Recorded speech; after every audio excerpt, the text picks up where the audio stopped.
Hi, how's it going? Welcome to Comic Reviews. Thanks to all the people who subscribed to me recently, and thanks to all the old subscribers who always leave decent comments, which I can actually give a proper reply to rather than, thanks for watching, thanks. You always ask me decent questions and give me your opinions, which is great, and I love it. Thanks a lot. As always, I've been very busy lately. This time I have real reasons. I'm moving house. I am starting a new job and I'm starting a new year at college, so I have real reasons. But anyway, on with the comics. Amazing Spider-Man 572, Part 5 in the New Ways to Die storyline. This was great. This is the best issue so far, except for maybe issue 2. Really enjoyed the hell out of this. What I said before in a couple of issues, the choppy and changey bits between different characters and different scenes seemed a bit forced, a bit pushed, whereas now it's all very tightly glued together and it works very well. We've got the Norman Osborn thing going on one side and then Spider-Man on the other side, and the Thunderbolts and Anti-Venom going in between. This was great. We carried on exactly where we finished last time, in that Norman Osborn has found Spider-Man's camera, which has a chip in it, which follows a chip inset into Spider-Man's costume, making sure that whenever a picture is taken from the camera, Spider-Man is in the centre of the frame.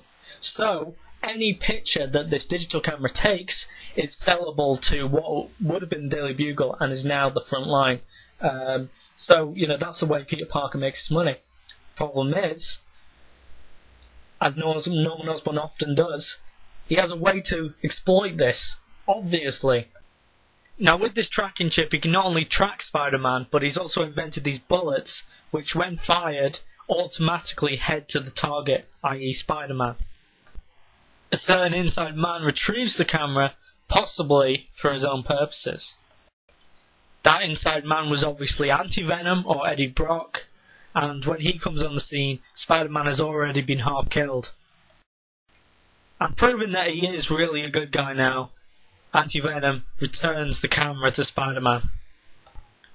Now that Parker knows about the homing bullets, he tears the tracking chip from his chest, puts it in a ball of sticky web and throws it at Bullseye. Obviously he catches it, thinking he could still kill Parker with the other hand, and obviously, as soon as those guys fire, as Spider-Man puts it, Bullseye. So, when given the perfect opportunity to, completely eradicate what was left of the symbiote in Parker's system, he leaves it. He sees that they've got a common enemy, and they should join together against it. And what is that I hear you cry? What's going on with Norman Osborn at this point in time? Well, I'm going to show you. So Norman Osborn puts on the classic Green Goblin costume, and I think this is setting up something that's going to come in the next few issues, in the next story arc. And this Freak character really interested me because I didn't read Brand New Day, but apparently whenever he gets killed, his body removes a weakness. So what does Norman Osborn do? He injects him with the Anti-Venom virus in order to find a way to save Matt Gargan. And the result is yet another symbiote, this time taking the form of Matt Gargan's classic character, Scorpion. Sorry about that last bit, it was supposed to be cheesy. I guess I could say it was postmodern or something, but it just came off as cheesy. Anyway, great story, great twists, well written, brilliantly drawn, well inked, nice printing, God knows what else. Brilliant, 9 out of 10. Really enjoyed this. It's 3 weeks until the next issue comes out after it's been week on week. 3 weeks until the next one, and it's the conclusion, so I'm really looking forward to that. 9 out of 10, well deserves it. Very impressed with Amazing Spider-Man. As I said before, Marvel has pulled it out of the grave. Next up, Uncanny X-Men 502. Brilliant read. I really enjoyed the last issue. This was brilliant. Carrying on from, what's been going on with the Hellfire cult and after Pixie was beaten. And, it's really great. Continues directly after where it finished last time, and I really enjoyed it. I don't know what the hell's going on with Wolverine's arm here. looks like Rob Liefeld's having a renaissance. But the most important thing is that Wolverine and Nightcrawler managed to capture one of the Hellfire Cult. And of course, this part of the comic is incredibly dark and sinister, and I really, really enjoyed it. And in a way we've never really seen Scott Summers act before, he threatens to torture this member of the Hellfire Cult for information. Obviously, that's not really his style. But then again, sometimes there's only one way to do something, and even if it's just pretending to torture someone, that can work just as effectively as actually torturing them. So when I last spoke about Uncanny X-Men, I was talking about the Red Queen theory, blah blah blah. But what I didn't touch on was that when Emma Frost was in the Hellfire Club, she was known as the White Queen.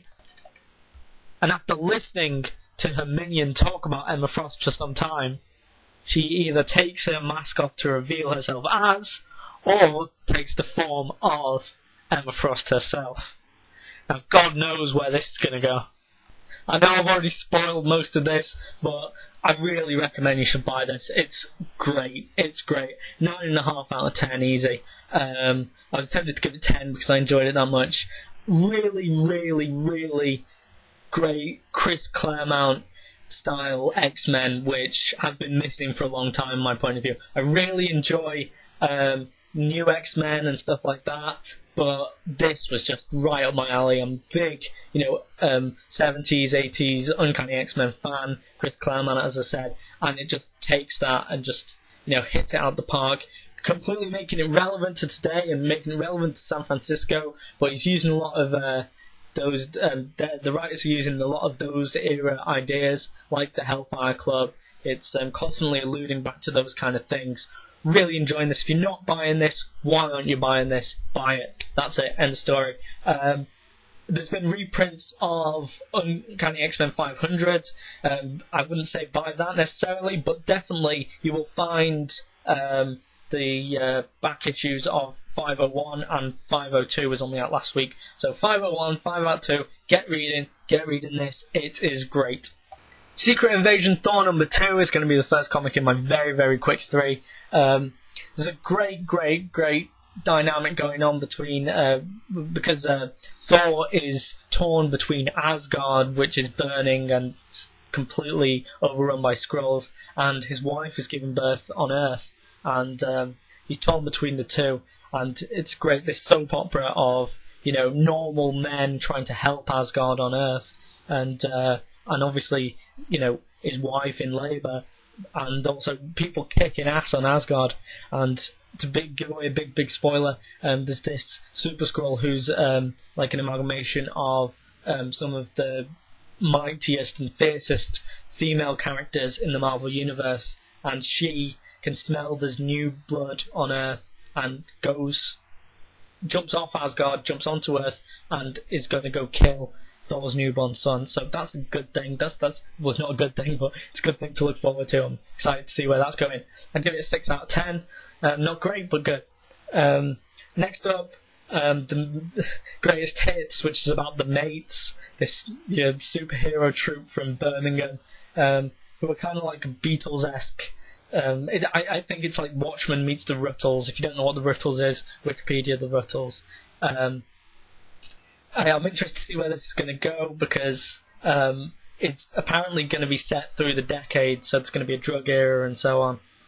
So I'm interested to where that's going. I'd recommend you pick this up very much. First issue sets it up very well, but obviously you've got some ground to cover, and your comic shop won't have sold out of this, so really seriously pick it up. Really good read. Finally, Aegis the Sentry, really good artwork. I haven't read it yet. I only bought it because Mike Cho was a part of it. He's doing some of the colouring. He's going to do the backup story in the next issue, and I'll put his link there. Really fantastic artist. Jack Kirby meets Daniel Clowes. Brilliant art. That's all I can say. Haven't read it yet, so I can't give it a mark. Thanks a lot for watching. If you want to subscribe, you know what to do. If you want to leave me a message, I promise I'll get back to you. Sorry about the quickness and briefness of this. Promise next week or the week after, whenever I'm settled, I'll give a much more in-depth show. And thanks a lot for watching. Rate me, subscribe to me, comment me, Thanks.